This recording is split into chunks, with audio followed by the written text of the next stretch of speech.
And so I said, well, let me ask you a few questions. So I asked Ruben a lot of questions about what are all your expenses, what are all your obligations, what are some of your spending habits, or I needed to know all your spending habits, what's your income. And after I asked him all these questions, I said to him, Ruben, there's no reason the bank turned you down. You're doing late pays on certain things. You got too many small loans sitting out there. You got too many things going on. We could clean this up. We could get it all straight. We could get your credit straight. And you definitely make enough money and you don't have too many obligations or expenses. You should qualify for that loan. And he said, well, will you help me do it? And I said, I could, but I'm not going to. And then I told the men in prison, I said, let me ask y'all to stop for a minute.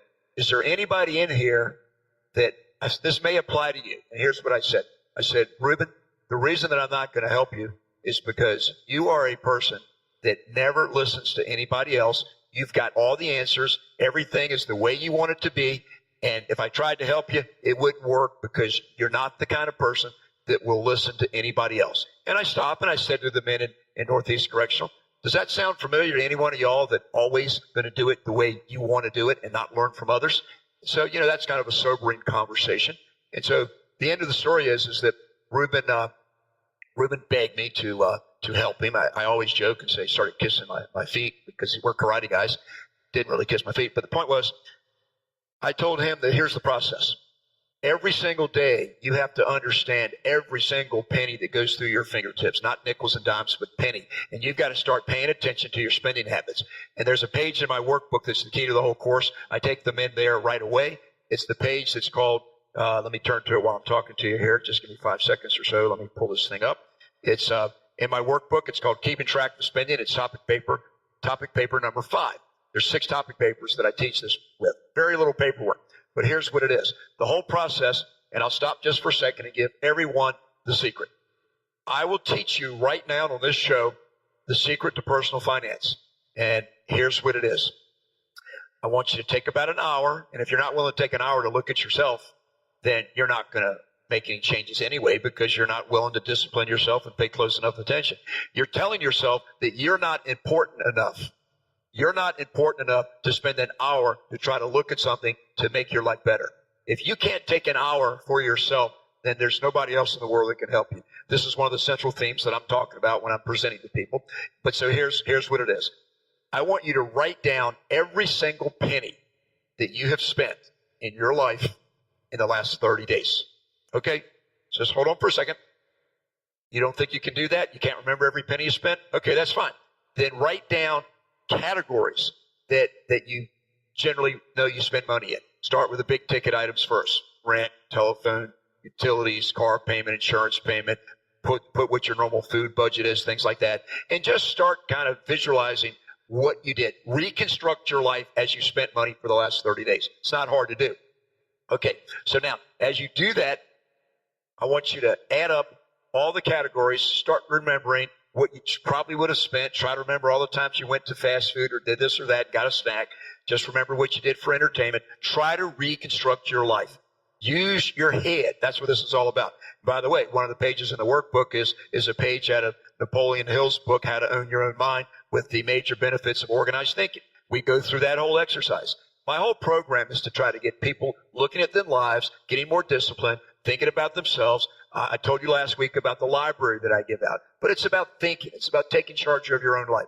Okay, so now that you're looking at your spending habits for the last 30 days, I want you to total up everything that you did by category. Then I'm going to ask you this question. What did you learn from this exercise? Almost across the board, everybody learns that they didn't have a clue what they were spending. But after they got down and started trying to reconstruct it, they said, I realized that I've been spending an awful lot of money that's completely wasted. I'm just wasting my money. Well, that's exactly what I want them to find out. And then I go into the Jim Stovall teachings that I've learned. I tell a lot of stories about Jim Stovall, Napoleon Hill, and everything else.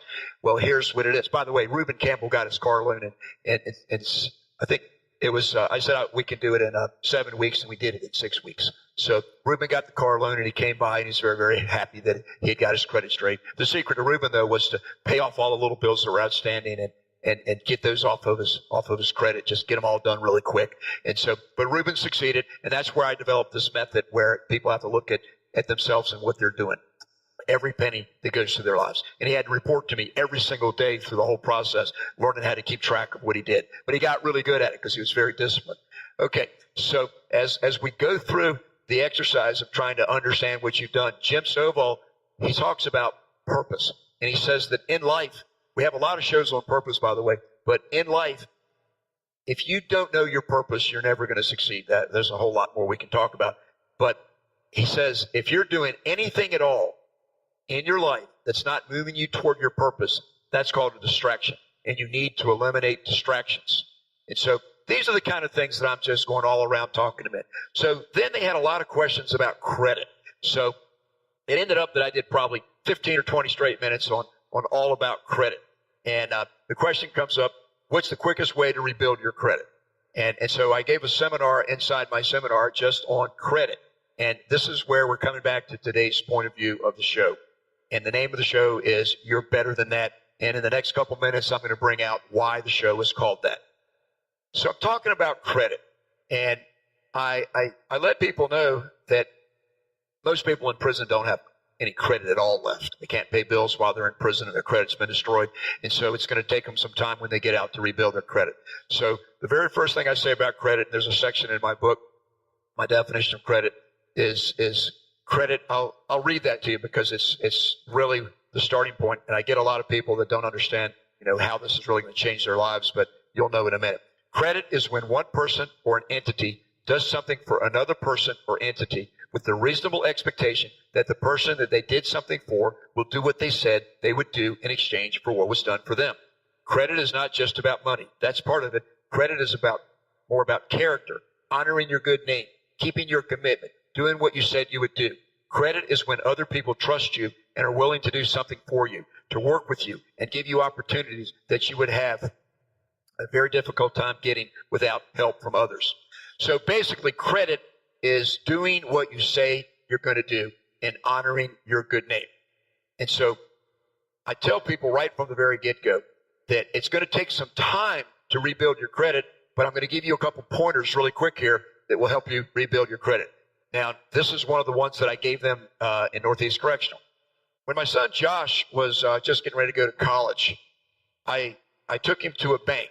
The quickest way to rebuild your credit is to get somebody co-sign for you. And obviously, a lot of people aren't going to co-sign for anyone else, and a lot of people don't have anybody that they could even ask to co-sign. And so that's where I throw this at you. If you're 25, 35, 45, 55 years old, whatever your age, and you're telling me that there's not one person in life that would watch you go through a hardship where you could use some credit rebuild and somebody that could co-sign for you to help you get on your feet, if there's nobody that would stand up for you because they don't trust that you're going to make good and that they're going to be liable for the loan or the debt that they're signing in your name, then you need to look in the mirror and reconsider who you are, because you don't have credit. There's nobody that believes in you enough. So you probably don't believe in yourself, and therefore others aren't believing in you either.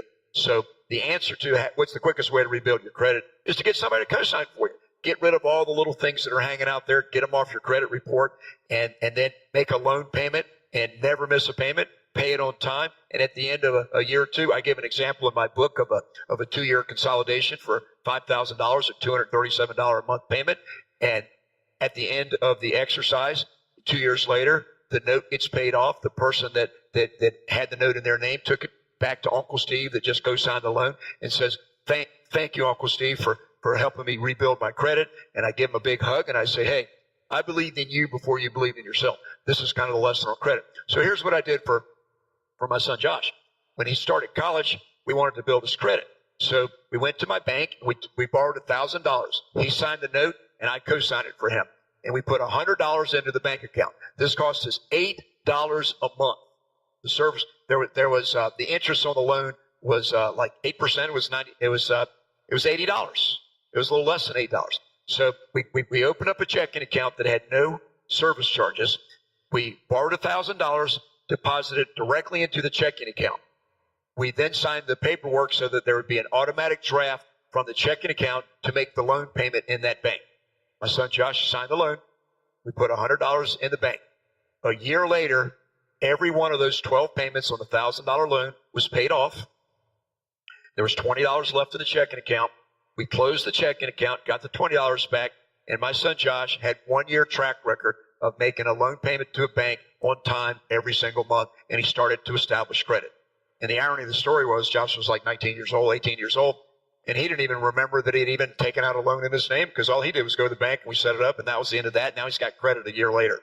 There's many, many, many ways that you can work with your credit, but it starts with this. You've got to be able to do what you say you're going to do. Take your bills serious, pay them on time, and remember this. If it's between paying a bill on time or going out and doing something for yourself, entertainment-wise or something, don't go do the entertainment. Make sure you pay your bill. You've got to do that. Now, the second thing on credit that I wanted to tell people, other than honoring your good name and making sure you accept your obligations and responsibilities, is called communication. This is probably the single most important thing with credit. If you don't have credit and you don't have income and you're going through hardship, you don't have to be coming out of prison. You could have medical bills that you can't keep up with. You might have had a job layoff.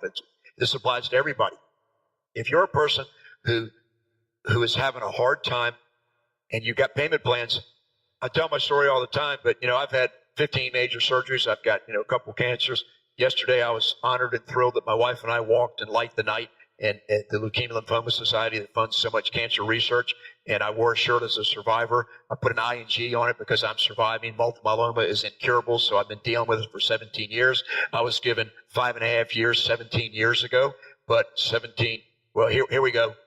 17 and a half years ago, the life expectancy was 5.5 years, so I'm kind of past that, but I've invited all my cancer buddies, if they want to hang out with me, to hang out while we go live life. My life's not going to be based on what they're telling me, and I'll just sign off here with that one. My wife always says, well, that's what the doctors say, but that's not what he says as she points up to God. Well, so here's what I'm telling you. Communication. I've had as many as 14 or 15 payment plans that I'm paying at one time to doctors. Every time I go to the oncologist, there's x-rays, there's lab work, there's different things, and so you get multiple bills. Well, a quick story there is that if you have a payment plan, but something happens and you can't make it, call the person with the plan before they call you. Communication. And let them know your circumstances. Say, hey, I'm sorry, but I had a car breakdown. My income's kind of limited. I'm trying to rebuild my credit. And if you talk to the first level, they might say, no, we're not going to be able to work with you. Be very polite. Talk to the supervisor. And this is kind of the end result of what I'm telling you. If you call up before they call you and you tell them that I want to do the best I can, they do not want to turn you over to a collection agency. They lose money if they do, but they may push you a little bit at the lower levels. But when you get to the supervisor level, they're going to work with you. And here's my example. About 2 years ago, I had a problem and my cash wasn't good. I'm self-employed. I might not have collected a receivable. My cash was low, and I was coming up short. I called a facility. I think it was a lab that I had been paying on for a long time.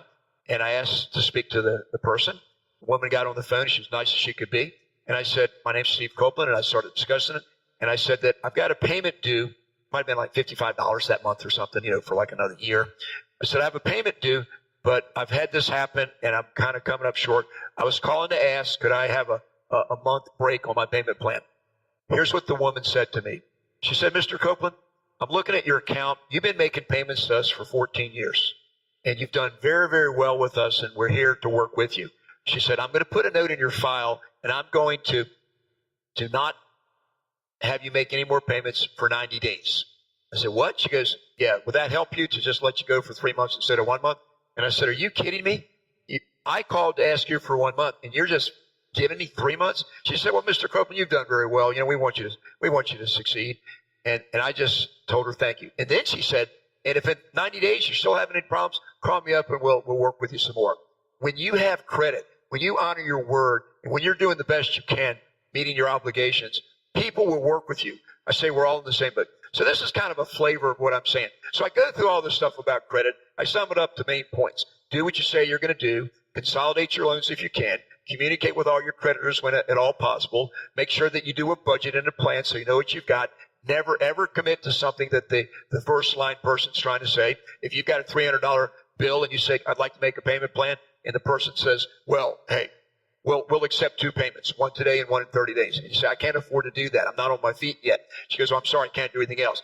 Very politely ask to speak to the supervisor. And the point here is never, ever commit to a payment plan that's not realistic for you just because they're pressuring you, because it's not going to work and then you'll end up messing it up anyway. So I was going through these kind of things in the exercise in the prison.